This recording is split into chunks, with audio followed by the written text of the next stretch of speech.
I'm Emma Reeves, the chair of the Writers Guild of Great Britain, and thank you very much for coming to this event, Life After Soap. Now, we all know that the industry, particularly the television industry, is a difficult place in the UK at the moment. It's always been difficult for writers to break in and stay in if they don't have the cushion of money, contacts, and privilege.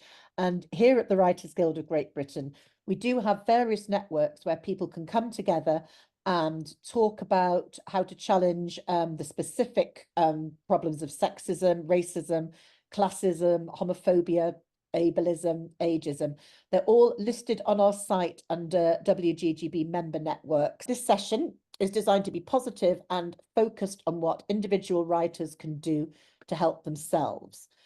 There's no standard career path in our industry, and to an extent, there never has been. And it's easy to look back a decade or two and say that building a career was easier then, and it possibly was, but for the people struggling to break in then, it didn't necessarily feel that way at the time. And at the moment, there are no career paths, and sometimes the paths there are feel like dead ends or get overgrown with weeds. But there are people making a living. There are as many career paths as there are individual writers, and hopefully today we're going to learn from two of the best. It feels a bit strange to be introducing Gail and Lisa formally, as they're both very good friends of mine, and they're both former chairs of the Guild. And I can tell you this job isn't nearly as easy as they both made it look. They're dedicated champions of writers. And it was Gail's idea to create this event as a response to the crunch which is currently going on in the UK television industry. And she's always looking out for other writers. And I know that she wants us all to be thinking creatively about how we can build our careers. Gail Renard is a BAFTA award-winning writer and producer. Her work includes dozens of BBC, ITV and Channel 4 comedy and children's series, including her latest, Monty & Co., which is currently on BBC iPlayer. Gail's book, Give Me a Chance, is based on her true story of sneaking into John Lennon and Yoko Ono's bed-in for peace in Montreal when she was 16 to get an interview for her school newspaper. The Lennons asked Gail to stay for all 8 days to help, where she had a front row seat to rock history. Her present production is swaddled in NDAs. Lisa Holdsworth has been writing TV for over 20 years. Her first script commission was Kay Mellor's Fat Friends. She then went on to join the Emmerdale writing team and stayed there for 3 years before moving on to shows such as New Tricks, Waterloo Road, Robin Hood, Midsummer Murders, Ackley Bridge, Call the Midwife, and All Creatures Great and Small. She was an exec producer on the third series of A Discovery of Witches and has just completed work on her own series for Channel 4, which we may or may not hear more about later, depending on on NDAs. I'm going to start with Lisa because this session is called Life After Soap, and Lisa has been in the position of many of our members. She had a regular gig writing Emmerdale and decided to make the decision to move on in search of other opportunities. So, Lisa, I'm going to start with asking about how you got into Emmerdale in the first place and what sort of took you there. I mean, I did have a very unusual route because I'd been working in Factual, got to be Kay Mellor's personal assistant with an understanding that maybe if there was an opportunity, she'd give me a script. And then I pitched an episode of Fat Friends, which became the first thing I was on telly. And then it was a bit of a weird netherage until it all came out, until the episode came out. I went back to temping for the NHS and had an agent who I'm still with, Georgina. And she said, well, what do you want to write on? And I felt like a complete novice, even though I'd written an episode of a hit TV show. And I said, I think I should go on to a soap and learn my craft. And Emmerdale's the soap that we've always watched in our house. It's my local soap, so I'll only need a 50 people's ride to the meetings. That tells you how long ago it was. And can you get me in there? And my agent went, it's a notoriously tough show to get on, but let me see what I can do. And they took upon me. I went in the story office. And anybody, I'm seeing there's lots of soap writers on this call, but anybody who's not a soap writer, that's the engine of the soap where they are creating the storylines, structuring the weeks, the series, etc., and taking everything that goes on in conference and making it into a cohesive story for the characters. And that was a fantastic apprenticeship before I went onto the script writing team. And I must have done all right because they kept me going. But after 3 years, I'm going to be honest with you that it wasn't going to be a long-term situation for me. If I'd had to type interior wall pack, Jack comes to the bar, because it was still Jack Sugden at the time. Pipe please, Diane. I think my computer would have gone out the window, if I'm absolutely honest. And by then I was starting to write other things and pitch for other shows, because Georgina was getting me into crime, and and as we were talking about before we opened the call, there'll always be crime. So that was a good career move for me. And so in a move that is very unusual for soap operas, I left of my own volition and finished all my episodes and didn't have to write the little email that sometimes you have to write saying, terribly sorry, I've been sacked. It's been lovely working with you all. I'll see you somewhere down the line. So I was quite fortunate in that position, but then started to diversify what I was doing and enjoyed writing lots of different things. I started under Georgina and then a couple of other mentors, tutelage, start to look at other things. And all the time I was writing on Emmerdale, Georgina would encourage me to write a new spec script as often as I could. So she had things to send out for reading and things that weren't soapy. And I don't use that word pejoratively.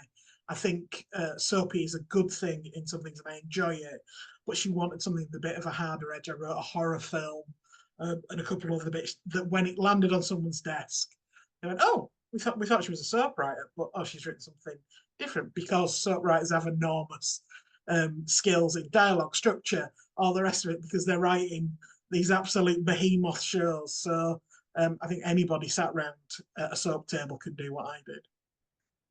Yes, there are lots of follow-up questions I'd like to ask you from that, because of course we share an agent, Georgina, and she as always sort of spoke, or obviously sort of spoke very, very admiringly of you, but she was saying about how you didn't let yourself get stuck, or people can sort of, it can be so hard to get a job in a soap that people can find themselves staying on one show and doing almost just that show. But it sounds as if you were never likely to get stuck on Emmerdale anyway, if you felt that your time naturally came to an end. Absolutely. And I think it's important to point out my privilege. I don't have kids, I don't have dependents.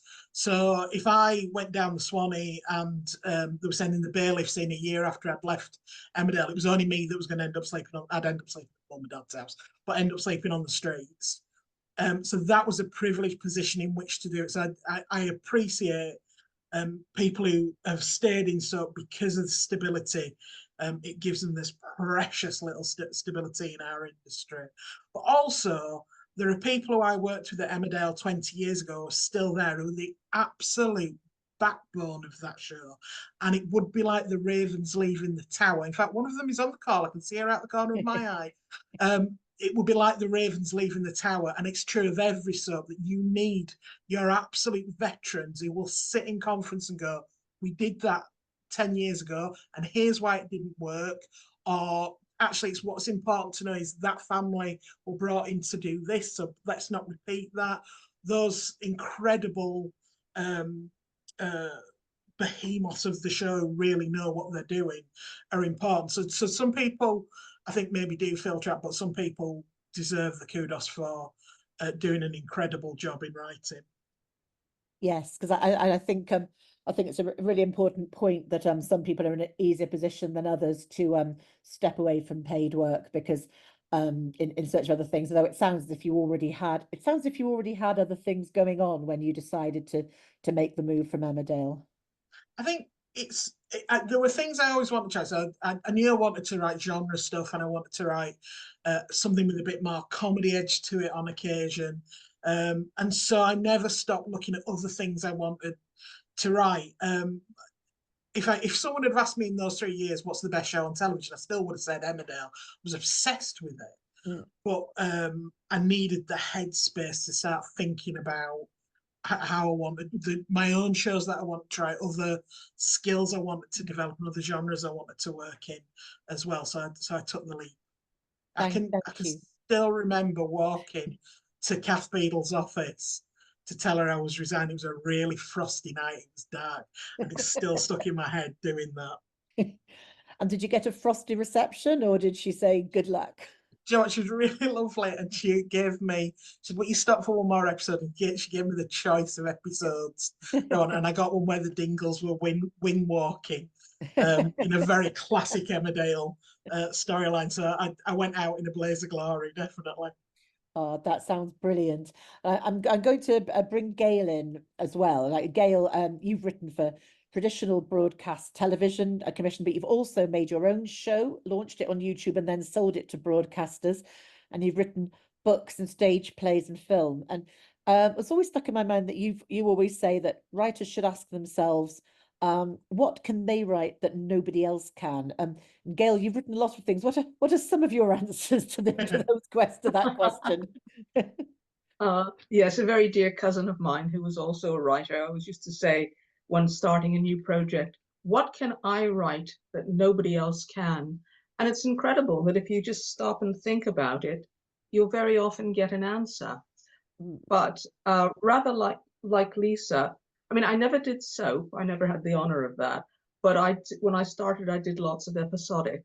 There were a lot of series that would be a run of 13 or even 26 a year, because I did sitcom as well as children's and all that.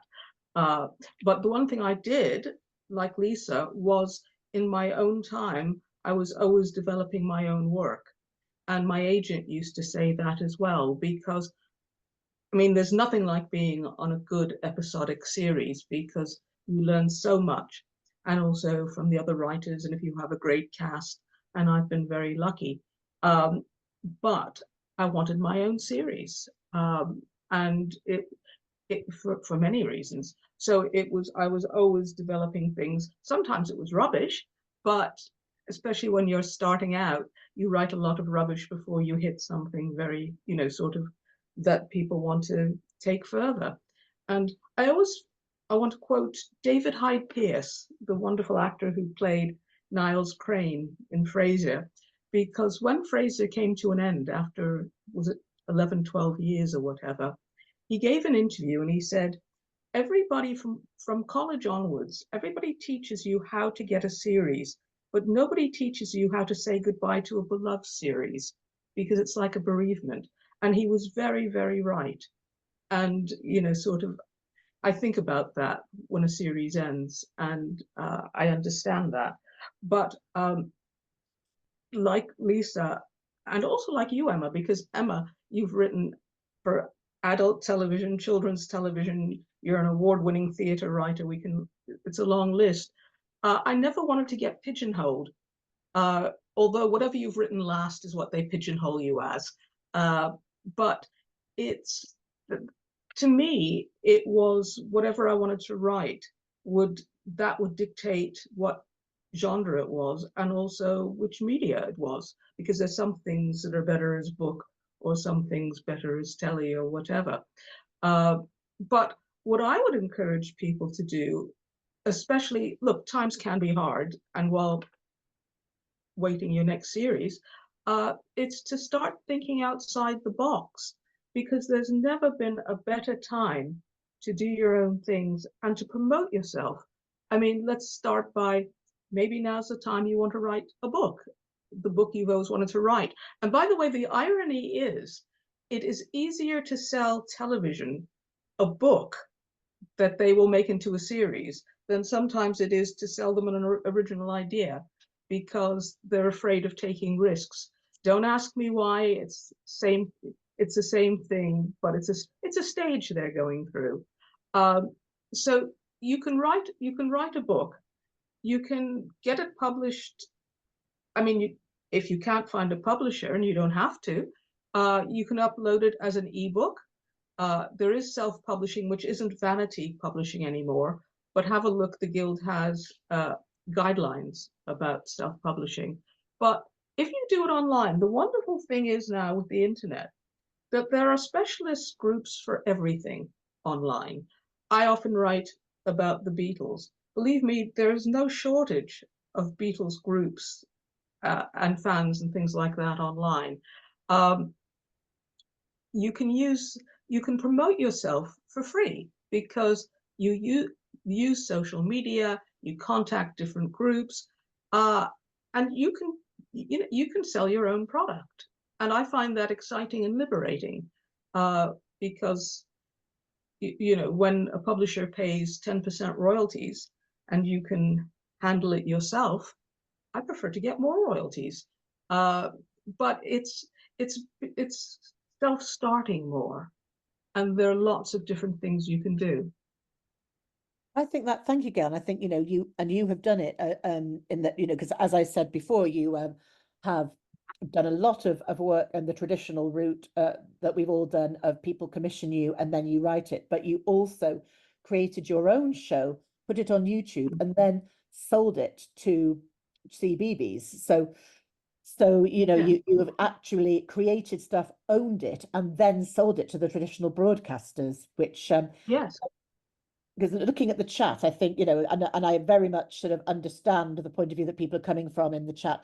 What we're getting back from companies is that they're totally saturated with writers and projects at the moment, and they don't even want a general meeting. And I think, and that's been exacerbated by things like the demise of Holby and Doctors and Casualty and Hollyoaks reducing output, which is all absolutely true. And it is very challenging, which is why I think it's just very inspirational to hear stories like Gail about how you can create your own work.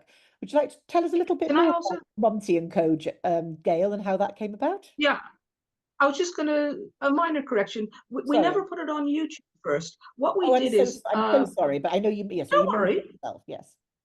it's on YouTube now, or bits of it. But you did It make it was, yourselves and then sell it to we CBB. made it ourselves. What it was, we all knew each other. There are 5 partners from the Monty and Co. And we'd all worked together for many, we started, some of us, our careers together, because Monty and Co. is puppets, children's puppets, in a Muppety type way. And indeed, so we all knew each other and we knew what we wanted to do. And the great thing about having been in the business a while is you just do go sometimes, sod it, I want to do what I want to do. And what we did, the 5 of us, and I wouldn't necessarily recommend, I would scale this down, because it works if you film with your phone and friends and things like that. But we raised the money, we raised the finance ourselves, which is not an easy thing to do, to raise finance for a series. But and we formed a company, but our costs were about, I would say, 1/3 of what broadcast television would charge to do the same thing. So we raised the money ourselves. We shot it. We shot 34 12-minute episodes before we even sold it. And we had a running joke amongst ourselves. We know the one company that will never buy this is BBC. And when we finished it, the company that acquired it and made us the offer was the BBC. So, which goes back to William Goldman, nobody ever knows anything. And we're very grateful that the BBC acquired it, and it's now on iPlayer as well. But the thing is, we did it ourselves. We raised the finance. We also had sweat equity, which means, getting people to do things for shares of the company. And it's rather like the dancing bear. The point is whether not that he was Fred Astaire, but the fact he could dance at all. And it was, I've been very lucky in my career, but filming Monty and Co., and we were the producers. I wrote it with Susan Pleat. We did we washed up and made the tea in our little studio, but it was the most fun, sort of I've ever had, because we were in control and we made what we wanted to make. But as I said, you can scale it down.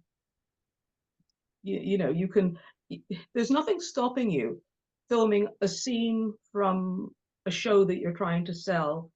If you have actor friends or whatever, we're talking 5 minutes at most, sketches or whatever. That's your calling card.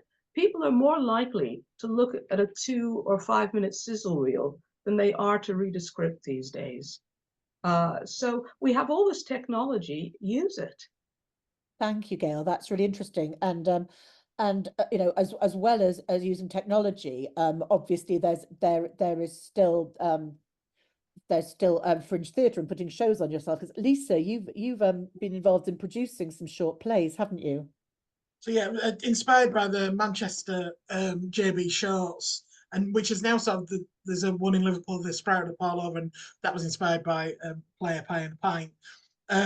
So we put 6 short plays on over the summer in a night, and it's a pay-as-you-feel thing. So the argument has always been, if you don't like the first play, you might like the second one, and if you don't like any of them, don't put any money in at the end. But we've invited, it's surprising, we've invited some fairly well-known writers who were like, oh yeah, I've never written for theatre. I'd love to have a go, because it's 15 minutes. It's not so daunting. So we took a break after COVID and then didn't have the headspace, but it is coming back next year. But the joy of producing, and it gave me experience in producing that I'd never had before, sometimes incredibly annoying experience, as you know, to being a producer is just being annoyed for the rest of your life. But it boosted my confidence. I have a very clear memory of driving away from, it wasn't the first year we did it, it was the second year we did it, feeling something I'd never felt before, which was joy, absolute sheer joy, because we pulled it off and it looked good, and people were saying nice things about it. So putting your own work out there and not waiting for the million people who have to say yes, dear.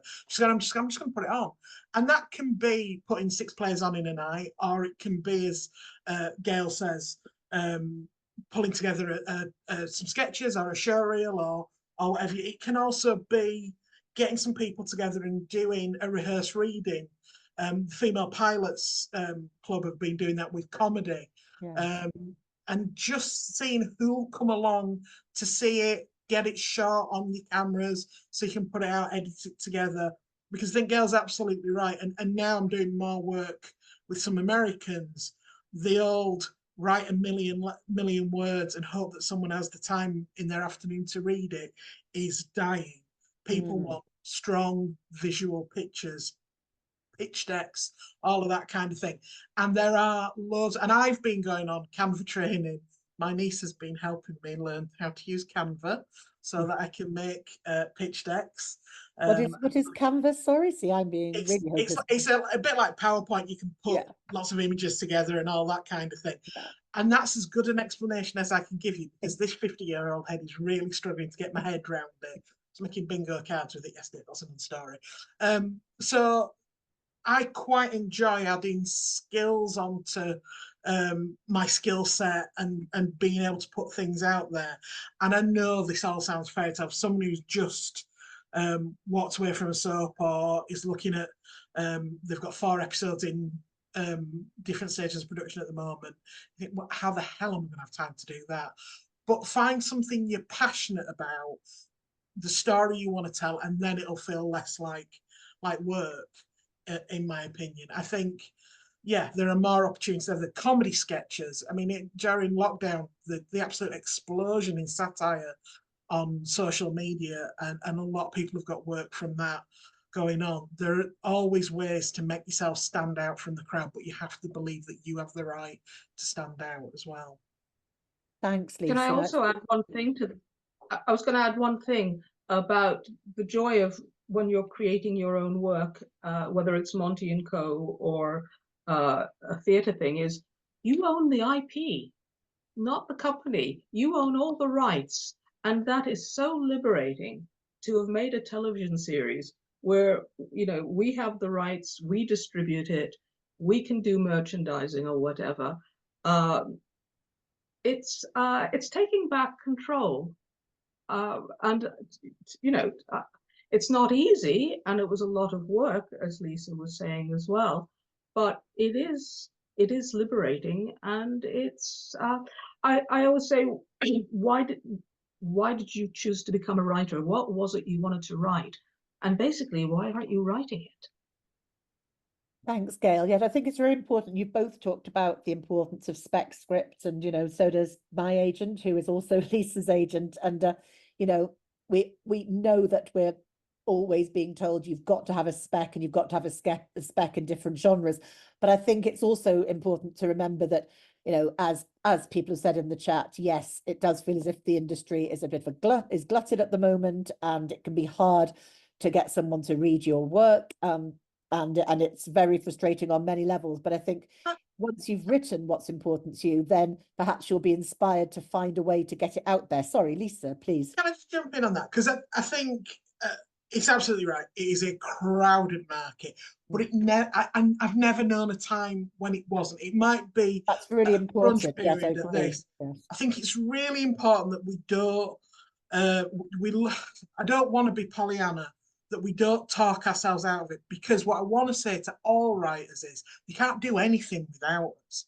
Until someone puts their fingers on the keyboard or comes up with the idea or finds the story to tell, there is no television, there is no film, there is no theatre, there's no video games that go across our entire set of craft committees. And radio and novels as well. So that's true. So I think sometimes as writers, our mindset is to it's really difficult to look at the screen and go, that's fantastic, I'm getting that out there. But sometimes you have to do it. You have to put it out there, and nothing is ever perfect.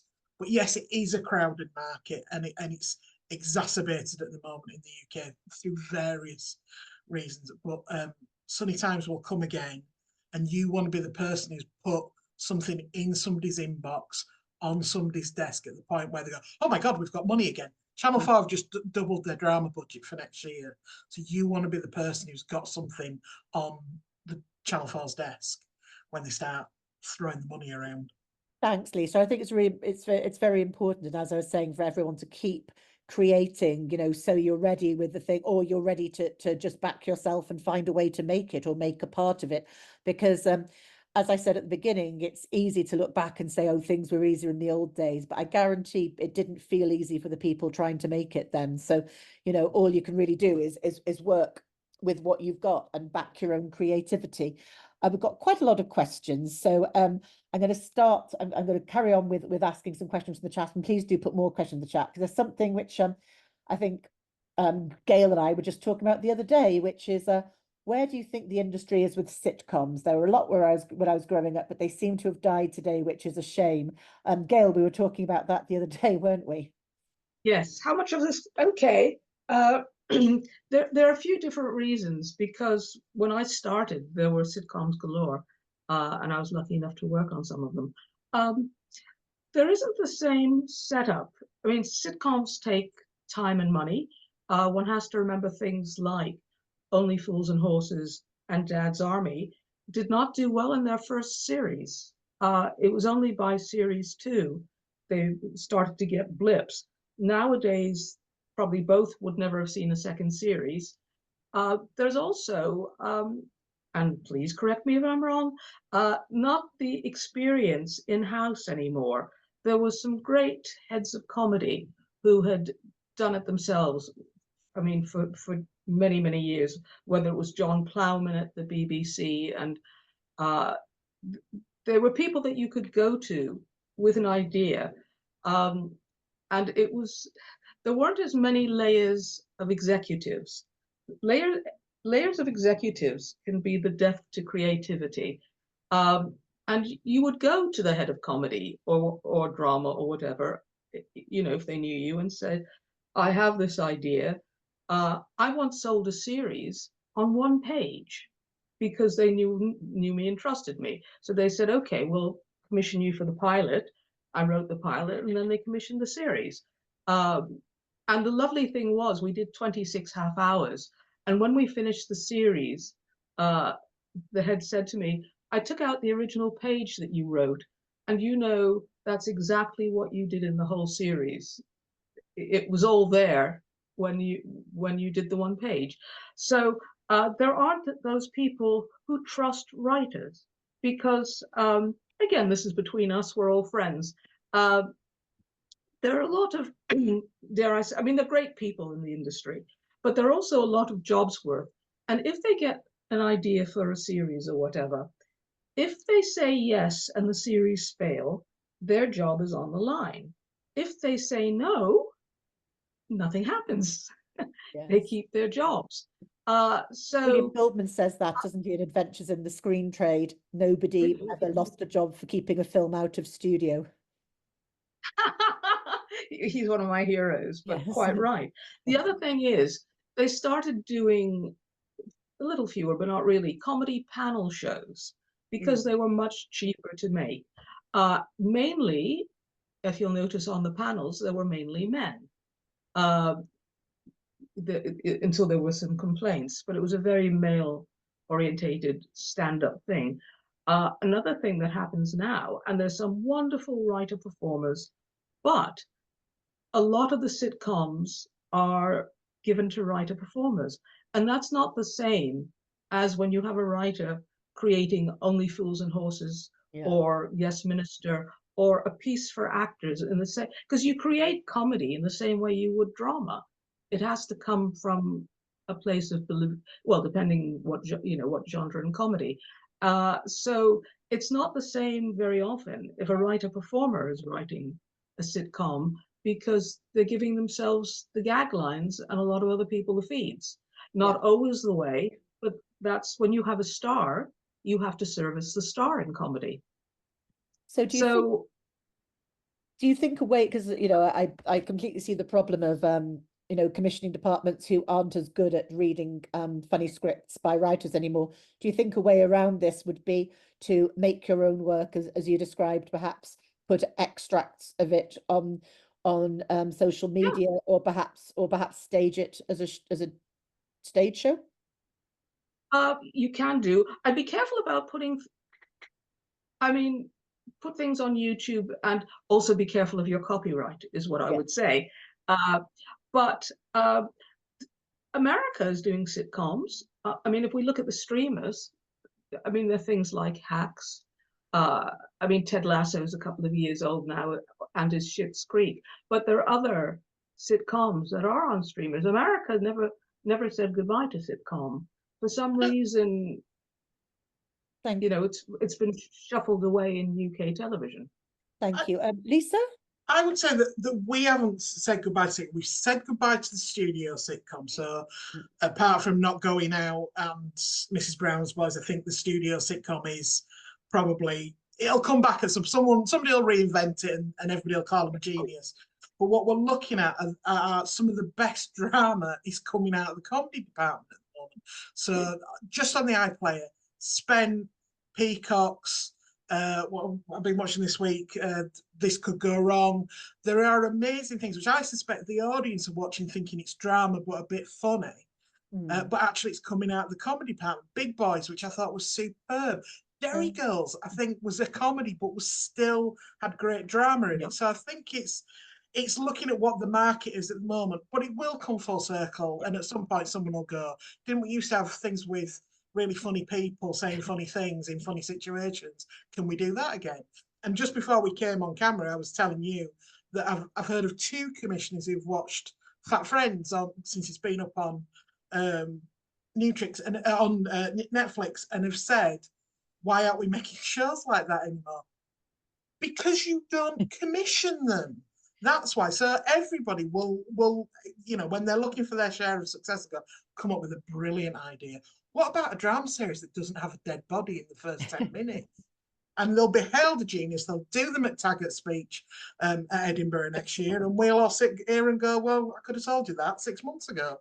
I think it's really important, thanks, Lisa, to remember that things, that we know, and some surprisingly senior, supposedly expert people can forget that things are cyclical, and people will say that such a genre is dead, such and such a slot is dead, people don't want this anymore. And I always think they don't want it at the moment, because things do go in circles, and people get tired of grimdark, they want fun escapists, they get tired of fun escapists, they want more grimdark. It goes in circles. And somebody's put on the chat here, and I've been asked not to name people on the chat because of permissions, but somebody's put on the chat, one thing is to consider is the international market, much bigger than the UK. We forget how highly regarded British TV is, and our credits are probably more respected internationally than they often are at home. I've been exploring that for the last decade and has a lot of interest, even some work, because again, this is titled Life After Soap, and I think hopefully it's sort of going away. But I think sometimes when you're talking about what they call high-end TV, there can be a certain prejudice in some quarters against soap writers, but not so much internationally. I have heard that Americans will just see what you've got. Your show is watched by this many million in prime time. What do you think, Lisa, about attitudes towards so-called soap writers? Do you think there is a prejudice, or do you think it's going away? I think there has been for a little while. I think there's been a bit of snobbery around it, but actually the skills that you need for how we're beginning to write television in this country, and it feels like you and I have been having this conversation for a long time, Yeah. Emma, in the TV committee, is more and more you are called into the writer's room, you're asked to come up with ideas on the spot in a conference. And if you've been on a soap, you've been doing that for years. Thinking on, and I always sit in those writers' rooms and think, oh God, I can't remember how to do this. And then 10 minutes later, I'm going, oh, I've got an idea. And obviously prefacing with, oh, this is probably terrible, because that's what writers have to do. It's the law. Yeah. But yeah, those skills that you've got from working on a soap, the consistency, the resilience, the coming up with stories over and over again, it never flipping stops, is so transferable into what the market is becoming now. And also the ability, the lack of ego, that there's massive egos in soap conferences, but the lack of ego to say, I'm going to chuck this out there. What about this? What about that? And sometimes getting the horrendous tumbleweed moment where it goes, yes, lovely, anyway, moving on. Or that fantastic moment where everybody in the writer's room leans forward because failure is an orphan and success has many mothers, and everybody wants in on your good idea. There's nothing more delicious. So if you've been doing that as a soap and generating story after story after story, you're a story machine. That's what they're looking for at the moment. And I think, Gail, you've been to thinking about the international market, the serial series thing in France, and that is very writer friendly, you've said. Yeah, it's in Lille, usually in March. It's called Series Mania, and it's an international television thing, festival, mainly European, but there were a lot of people. There were people representing some of the American streamers and South American, and it's very laid back. I mean, you get your ticket, and it's, I think, 2 or 3 days in Lille. And I calculated it was cheaper to get an advance ticket for Series Mania, get your Eurostar early, book it early and cheap to Lille, and get yourself a B&B or whatever. And it works out cheaper than the London Screenwriters Festival, and you probably get more contacts. And what it is, and before you can, once you've signed up, you can see who's going to be there and make appointments and things. But the great thing that I found is that you go sometimes and just say hi to people and say, look, I won't do my spiel right now because I'm going somewhere, but we exchange info. And then when you're home after the festival, you get in touch and you have a conversation. And there was someone I met, an Israeli writer I know who did Fauda and other things, a brilliant writer. And I saw her at Lille and I didn't expect to see her. And she was saying, oh, well, her series finished. And she was going through the I'll never work again stage. And I saw her the next day and she said, CBS Cable have just picked up my format. And you go, that's what can happen. But the other thing I was going to say, it is so important to network and to make connections. And I know it's easier if you live in London, but the Guild, the Guild has our online events, and also we have our regional events as well. But even with soaps, some of our best actors right now are coming out of soaps and they're leading series. Make friends on when you do a series. Get in touch with one of the actors, whether you know them personally or through their agent, and say, look, I wrote for you on the soap for a long time. I've got an idea that I think would be perfect for you. May I send you a one-page? And I always send a one-pager because people won't read more. And if they see a script or a big treatment on their desks, or if they see a one-pager on pretty colored paper, they'll read the one-pager. You know, use the contacts you have. You've worked with directors, producers, and actors who are continuing their careers in the business. Get in touch with them. Say, you know, I've worked with you before. I've got something I think that's right for you. That's You brilliant. know, Thank you. yeah, I was going to say, don't rely on your agent for everything. Sometimes an agent will say, okay, they're looking for writers for this, but I always use a quote from Tootsie when Dustin Hoffman goes in to complain as an actor to his agent that he hasn't gotten any work recently. And the agent says, who do you think I am? The agent fairy? I'm here to field work, but you have to go out and get work, and you have to do it.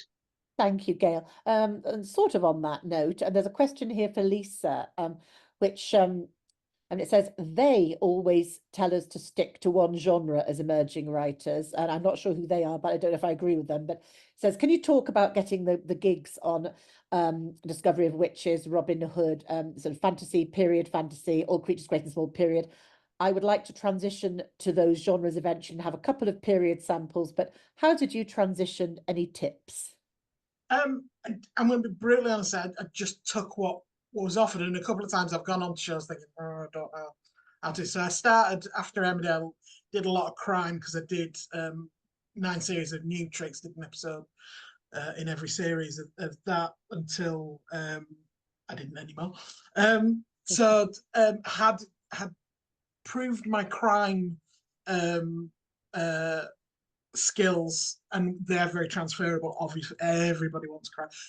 I heard a commissioner say the other day, I went out looking for more crime at the moment, and now I stopped myself shouting at them, you liar, you absolute liar, you're always looking for crime, cozy or otherwise.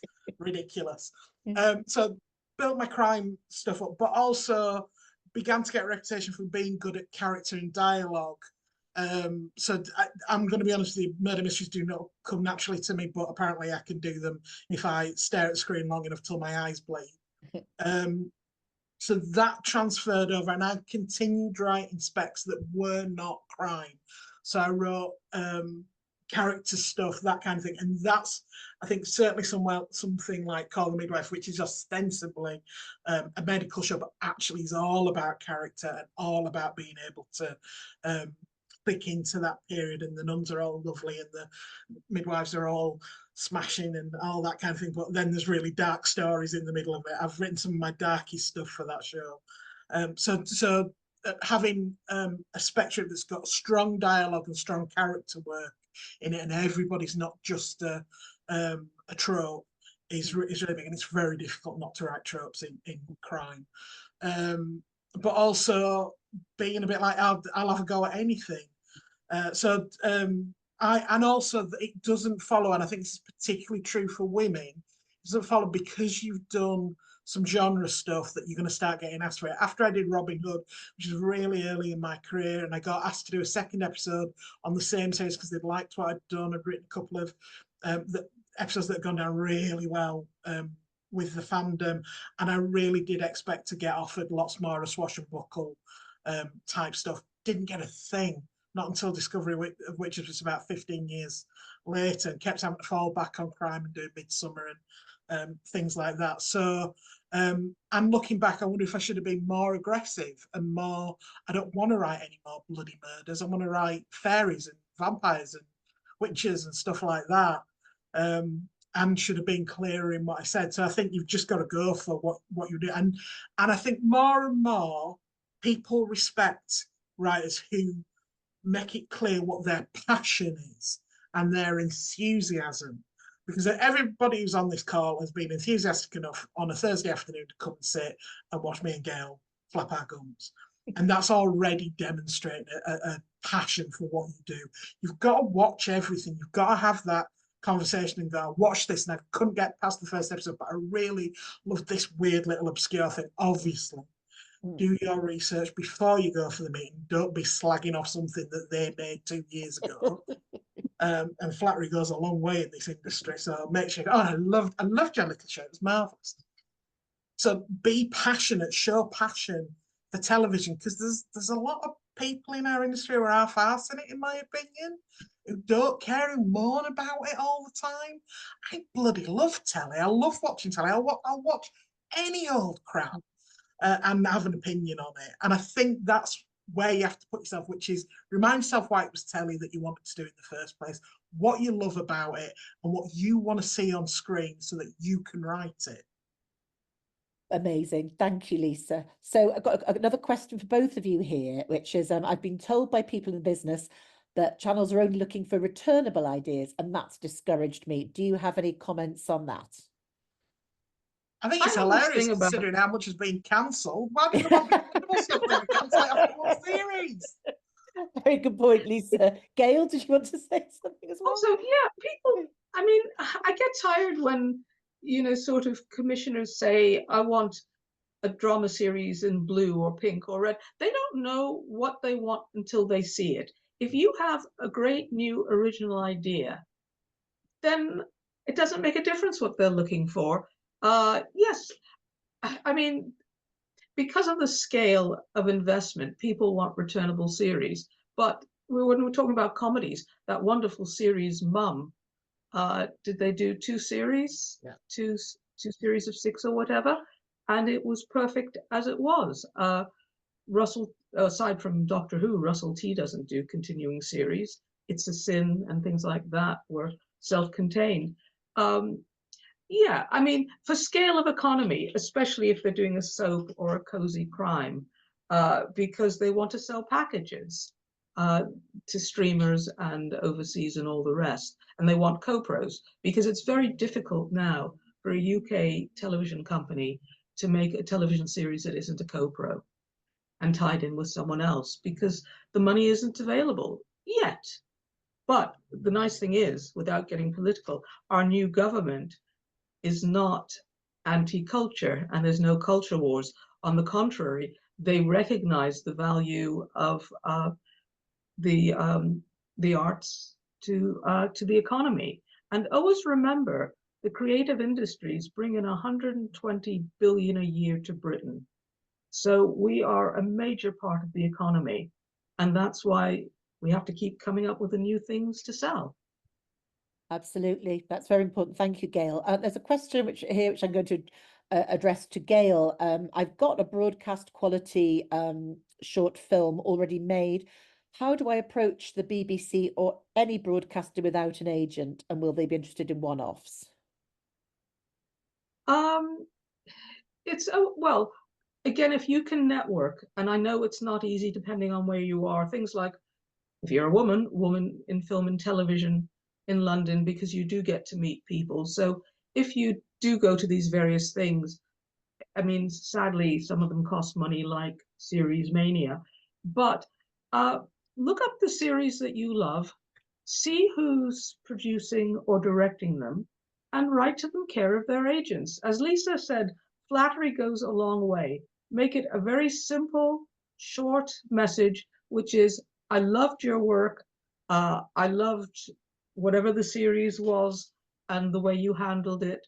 I have a short that I would love to share with you. May I please, it will only take 5 minutes of your time or whatever. May I please send it to you? And also another trick is, can you give me advice? Yes. Because people will always take the time to give advice. That's a brilliant tip, Gail. Thank you. And one more question. Is it advisable to also write and publish poems and short stories?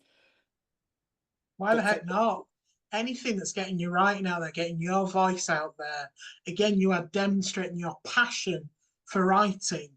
And now everybody's looking at everything as a potential to exploit for a TV series. I'm not saying that your poem should be exploited, but people are looking at true life crime, looking at people's Twitter accounts, looking at everything for that spark of an idea. And if you've got some beautiful poetry and some great short stories, and it's how Stephen King started, so why the hell not? Yes. Yeah. That's absolutely, yes. Just get your ideas out there and practice your writing at every opportunity. Now, I know that Lisa has to go as a hard out at 6. So I was going to ask Lisa and Gail, what do you think are the main, we've had some brilliant advice today and brilliant chat. What do you think are the main takeaways that you would like people, I suspect I might go back and forth between you as you think of other important things, but I'll start with Lisa and then go to Gail, but there'll probably be time to come back. What do you think are the most important things that you'd like people to take away from this session? Make sure you are watching television, you're up to date with what is out there. I appreciate that because everything's spread over 1 million streamers at the moment, that can sometimes be difficult and expensive, but watch what you can. Make sure you know what the BBC are doing and what ITV are doing and what the tone of it is. So make sure you're educated on what is being made and what is getting commissioned. And think of interesting ways to present your work that isn't just mountains of paper or screes and screes of text, because I'm going to be diplomatic as I say this. Not every commissioner and or development executive has the attention span to read things like that. In fact, some of them have the attention span of a 2-year-old. So you've got to get them in the first sentence, the first image, the first paragraph, and make sure that they don't drift off and start thinking about holidays in Ibiza or something like that. I'm being very reductive as I say that. That's the 2 things that I think practically you could put into action right now. Thanks, Lisa. Gail, what do you think are the most important what are the most important advice you'd like to give to people? You're a writer, so go away and write. And also remember, tap into that original feeling about why you decided to become a writer. And whatever it is you wanted to do, tap into that because it's still there. And look, I know times are very hard right now, and it's no great shame. A lot of writers take other jobs to tide them over while they're developing new things. But it gives you something to write about, because a lot of writers started to write about writing. So it's no bad thing to get out into the big world and do other things, because it'll give you material and characters, and also see what, as Lisa said, see what's out there.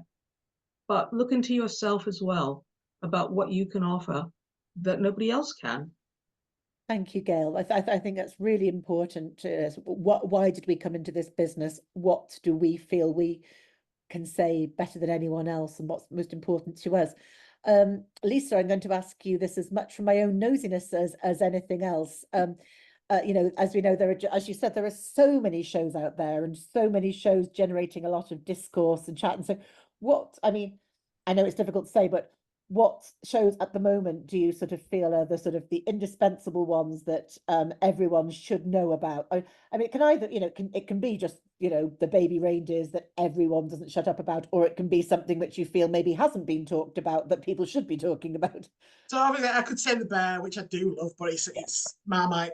But keep an eye on, particularly on Disney Plus. The Americans are kind of bringing back the Story of the Week show. So Tracker, which has the very sexy one out of This Is Us, and that's not the only reason I watched it, I can assure you. The idea is it's a bloke who finds people, and it's in America, so there's usually some gunplay at some point. He's very rugged, he goes into the mountains, etc., etc. Very, very watchable. But that Story of the Week is coming in again, and who is best placed to write economically, quickly, you know, put characters in a show very quickly and introduce them to us is people who've been writing soaps for years. So look at that and look at what not the headline Emmy award winning stuff is, but what's the stuff underneath there that people are making. And you might have one of those shows in you. The problem with being a tracker in the UK is it's very easy to find people. It's just get on the bus and you find them. There's nowhere to hide. But thinking about what is that weekly coming back show, what's the almost chewing gum for the eyes type show that might come back into favour. Now everybody's got bored of Star Wars repeats and all of that kind of thing. Because I think the high-end stuff will always get made, but there's going to be an economic reckoning where we're going to have to make stuff for mass consumption again, that lots of people are watching, not just, you know, the reviewer of The Guardian who thinks the bear's fantastic. Thank you so much, Lisa. The idea of stories of the week or days, that's an absolute classic example of what we were saying before about things being cyclical. I think a couple of years ago, people who perhaps thought they, you know, think they're more expert than they actually are would say things like, oh, the story of the week show is dead. No one wants that. It's never coming back. And then, of course, anything that you think is dead is potentially coming back, because especially now we've got streamers which host a lot of old content, so people can see a lot of classic old shows and say, as Lisa was saying about Fat Friends, why don't we do that anymore? I was just going to add one show that, and it's sad to be excited about a show coming back, but it is in the next week or so. It's also Disney Plus, Only Murders in the Building. Oh, yes. It was co-created by Steve Martin, stars Steve Martin, Martin Short, Selena Gomez. And I love it because it's an original. I love something that is so original. It's as Only Murders in the Building, you know, the title gives it away. It's about a murder, but it's not. It's about friendship. It's about murder. It's comedy. It is so many genres, all of them original together, and they're half hours. It's not a sitcom. I mean, sometimes they'll run to 35, you know, on streamers you could overrun a bit, but it's the originality of a series like that, and you never know where they're going to go next. And I love anything that is such a one-off, and you can't replicate it because they've done it first, they've done it best. But it was somebody's, well, it was Steve Martin and his writing partner's brainchild, and I love something like that.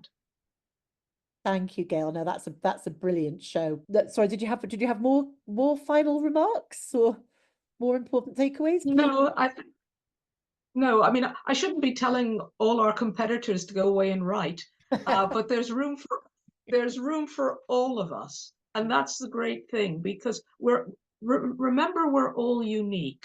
So go away and think about what you want to write.